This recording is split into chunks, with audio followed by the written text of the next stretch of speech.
Establezcamos una definición de nuestra función logarítmica. Para esta definición, pues vamos a involucrar el hecho de que sea un número positivo con a no igual a 1, y esto implica, al decir que es un número positivo, donde a pues tiene que ser evidentemente mayor que 0. La función logarítmica con base a, denotada por logaritmo de base a, está definido por el logaritmo de base a de x, que es igual a y,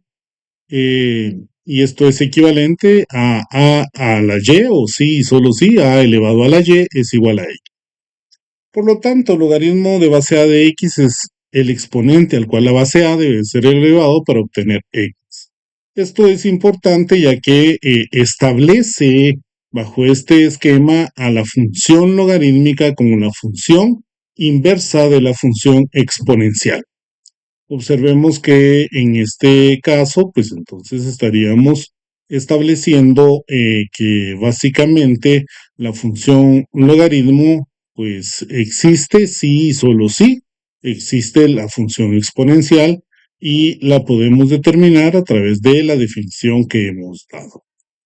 Ya que la función logaritmo es una función inversa de la función exponencial, pues las gráficas de las funciones logarítmicas pues se representan de la manera en que estamos estableciendo acá. La gráfica que está puesta acá en celeste va a representar específicamente el logaritmo de base a de x, por supuesto, esto sería igual a f de x, siempre y cuando a sea mayor que 1. En ese sentido, pues vemos que ya que la función logarítmica es la inversa de la función exponencial, pues vamos a tener que su dominio va a ser el rango de la función exponencial, es decir, va a estar dado desde 0 hasta el infinito positivo, y el rango de mi función logarítmica pues va a ser evidentemente desde menos infinito hasta el infinito positivo, es decir, todos los números reales. En el caso de la gráfica, la que tenemos acá en verde, pues esta básicamente también es una gráfica de la función logaritmo de base a de x, pero esta va a tener la característica de que esta existe ¿para qué? Para valores que están entre 0, que es menor que a,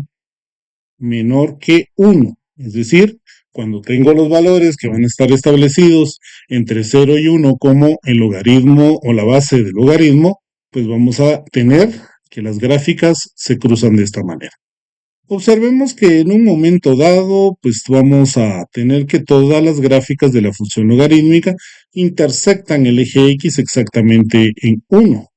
Esto es porque el logaritmo de cualquier base de 1, pues va a ser, el logaritmo de cualquier base de 1, pues nos va a dar 0 específicamente, y por eso intersectan el eje 0,1. En este caso, pues vamos a tener que el eje Y se constituye como una asíntota vertical de la gráfica, y esta asíntota vertical pues no la toca nuestras gráficas, y por eso es que el dominio pues está constituido de 0 al infinito, y el rango que estamos estableciendo pues está dado para cualquier número real. Dentro de la función exponencial establecimos una función exponencial muy particular, que era la función exponencial natural. De la misma manera, pues en este caso, ya que la función logarítmica es una función inversa de la función exponencial, pues tenemos que tener que la función inversa de la función exponencial natural debe estar constituida por un logaritmo natural. Este logaritmo natural, pues no es otro más que el logaritmo con base e, que se denomina logaritmo natural y se denota como ln. Es decir, el logaritmo ln de x es el logaritmo de base e de x. La función logaritmo natural es la función inversa, por supuesto, como ya lo hemos dicho, de la función exponencial natural. Por lo tanto, pues esta está definida específicamente porque el logaritmo natural de x es igual a y, si y solo si e elevado a la y es igual a x. Acá, dentro de estos logaritmos, dentro de estos esquemas logarítmicos, hay un espacio que es para nosotros también importante,